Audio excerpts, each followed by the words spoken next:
Hey, it's Tanya, and as I promised in my kit unboxing, which I uploaded the other day, or today, depending on when this goes up, I am doing a swatching of the Vicki Boutin watercolor paints. They came in the color add-on for the March 2018 Hip Kit Club kits, and yeah, they do not purport to be artist grade quality watercolor paints. They are priced at a very reasonable price. In fact, I think on scrapbook.com you can get them for around about $10. So yeah, they are not the fancy watercolors, but they are very nice. And yeah, there has been a bit of talk about the fact that the labels on the tubes don't quite correlate with the color in the tube.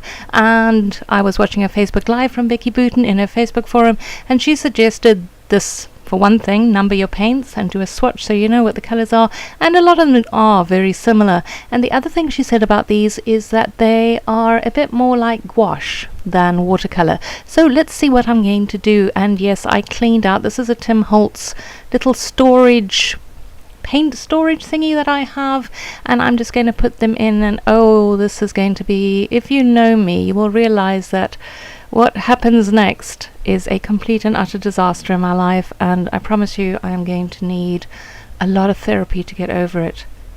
Oh, look at it, there is paint everywhere. Oh no, because they're sealed, and like you get when, I don't know, in medicines and things, you got to break the seal with the end of the cap, but what happens is then all the paint goes into the cap, and then it goes all over your fingers, and oh my golly gosh.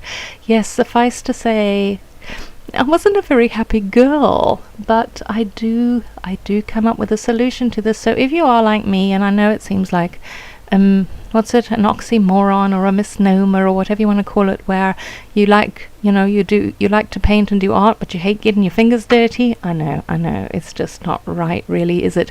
But yeah, so now I'm going to show you. I worked out how to do it without an explosion of paint all over my fingers. I have there, it's a very old tweezers, and I apologize, I didn't realize I was off camera here, but I am breaking the seal with the tweezers. Yep, and then cleaning the tweezers off, and there I get a lovely little gentle amount of paint and clean fingers. So yeah, I'm afraid I am that anal about my hands being clean. And see, full of paint on the cap, and the other one is nice and clean and neat. And I'm just going to show you again in case you didn't quite catch it the first time. I take my tweezers off camera, I pierce it so you can't see what I'm doing, and then I put the paint in the little round tub thing. Ah yes, very, very neat and clean.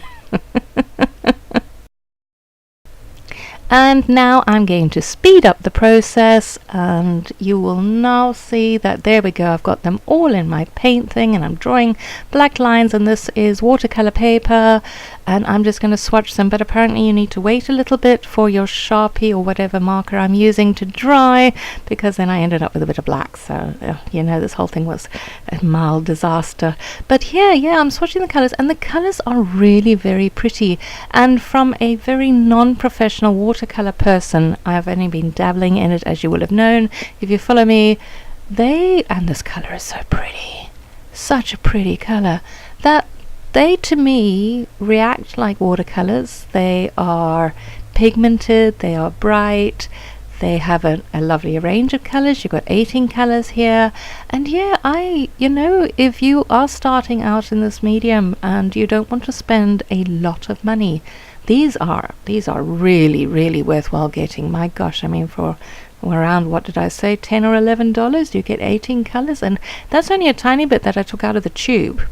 Sorry, I had to go off and do something then. As I was saying before, I rudely interrupted myself.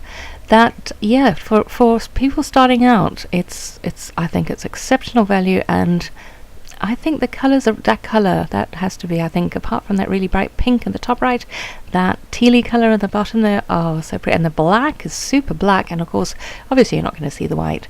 So yeah, I really, really am not unhappy at all. And I was just showing you there that yeah, some of the tube labels aren't the same as the color of the tube, but honestly, in my life, it really doesn't bother me.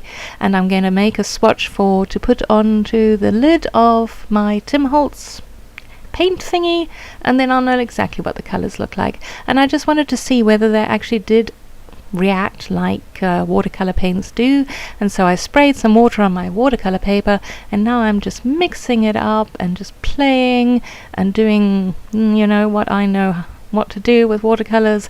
And I do repeat, I am no expert. This is my personal opinion from a very inexpert watercolor painter, but they look pretty good to me.